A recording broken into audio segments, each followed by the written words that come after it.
When I was 12, I learned about birth control with 20 other boys in my class in a series of 45-minute sessions with my gym teacher, as nature intended. I remember very little, save for the fact that he referred to mammary glands as mammallary glands, but preteens and teens don't get their information about sex from misinformed gym teachers anymore. We live in the information age, where virtually every bit of knowledge on a subject is accessible from the palms of our hands. We are all walking around with thousands of Libraries of Alexandria in our pockets.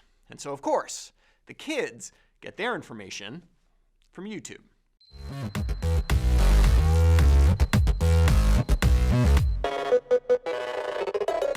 A new study appearing in the journal Health Communication posits that this new source of information, the YouTube influencer, is biased against birth control, or at least against hormonal birth control. Now, I'll say up front that I think this is an important topic. Where people get their medical information from is something I've spent a lot of time thinking about and discuss a lot in my book, How Medicine Works and When It Doesn't, coming out later this month. But I have some issues with the study design that I'll get to in a moment. But first, let's look at how the study was done.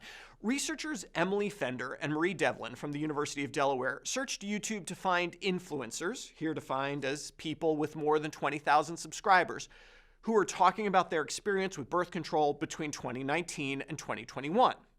Videos from medical professionals were excluded, but of course, no one listens to us anyway. They watched 50 videos like this. I officially took my last birth control pill on Saturday, November 21st, and that's pretty scary to think about. I've been so dependent on this nutrient-depleting fake hormone for 4 years, and I truly don't know what's going to be on the other side of it. Acne, weight loss, pregnancy. First, let me start by telling you how I felt in my body while on birth control and the things I'm wanting to change. During each video, they painstakingly coded the information that was being conveyed about birth control. Now, these were popular YouTube channels with an average subscriber count of more than 350,000 individuals. Of the 50 influencers, almost all reported having been on hormonal birth control, and 3/4 of the videos, 37 out of 50, discussed why those influencers decided to stop hormonal birth control. The reasons were varied: wanting to be more natural, concerns that hormonal contraception was hurting their mental health, weight gain, and so on. It's not that this is misinformation. Hormonal contraception can certainly have these side effects. It's that the videos that come up on YouTube focus on these side effects, which may lead impressionable minds to, well, to what exactly? Most of these influencers who reported stopping hormonal contraceptives did not discuss any alternatives. Of the 20 who mentioned some form of non-hormonal contraception, 15 discussed cycle tracking with an app like Daisy. That's the most popular app in this space. Just 2 mentioned condoms, and 2 mentioned IUDs. In other words, if you get your impression on how contraception works from YouTube influencers, you may come to believe that hormonal birth control is terrible and fertility tracking is a good method. And that's pretty wrong. The Daisy app that people keep talking about is basically a cycle tracking app charting period days, basal body temperature, cervical mucus, etc. The company touted their product as more than 99% accurate in a paper published in Reproductive Health. That paper has since been retracted for cherry-picking data. And of course, none of these influencers mentioned that. I told you up front that I had some issues with study design here, and that's true. The authors used the phrase birth control experience to find these videos. And I can confirm that when I use that phrase, I get a lot of influencers complaining about hormonal contraception. But is birth control experience the search term most young people would use? If you just search for birth control, you get a more balanced group of videos, more informative, less, influencer-y.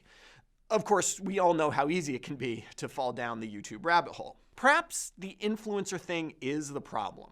Multiple studies have shown that influencers online have, outsized influence on our opinions. Compared to some fact spitter like me, what makes someone an influencer is that their viewers feel they're in a relationship together, that they're friends. They do this by fostering a sense of community and, of course, by revealing personal details about their lives, like their experiences with birth control. In both of these spots here, I am definitely experiencing hair loss. And the trust built through that mechanism, that sharing, however misplaced, is powerful. It's why marketers pay influencers. They have a hold over their subscribers that's quite valuable. And if marketers are paying attention to them, we should be too, because our kids will. Not being an influencer myself, I can't hope to change too many minds watching this, but I will close with one thing. Young people, it's true that hormonal contraception can have side effects. Talk to your doctor about them. But if you do choose to go off hormonal contraception, please don't use the rhythm method. It's not as successful as the influencers will lead you to believe, and it doesn't protect against sexually transmitted infections. Condoms do, and you don't even need an app for that.